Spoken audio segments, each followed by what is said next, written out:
আজকে কিন্তু রুই মাছ বুনা করছি। এইভাবে বুনা করলে কিন্তু আমার কাছে খুবই ভালো লাগে, আমার খুব পছন্দের এইভাবে বুনা করলে। বুনাটা কিন্তু হয়ে গেছে, চুলাটা বন্ধ করে দিছি। আর এই দিকে কিন্তু আলু সিদ্ধ করে দিছি। আজকে কয়েকদিনই কিন্তু আমার আলু ভর্তা খাইতে মন চাইতেছে, কিন্তু আলু ভর্তা করা হয় না, করি কিন্তু করি না কয়েকদিন। আজকে করে নিলাম সিদ্ধ, এখন ভর্তা করবো এগুলো।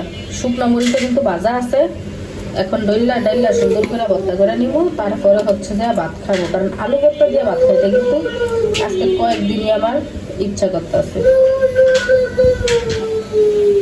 এইদিকে কিন্তু আলু ভর্তা এই যে করে নিলাম।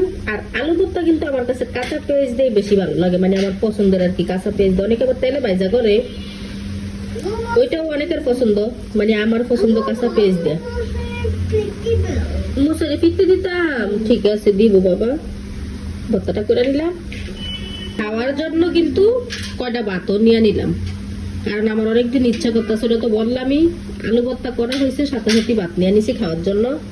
আর এই দিকে হচ্ছে যে বাটি ভর্তা আর কি, বাটিতে রাখছি। তো সবাই ভালো থাকবেন, সুস্থ থাকবেন, আল্লাহ হাফেজ।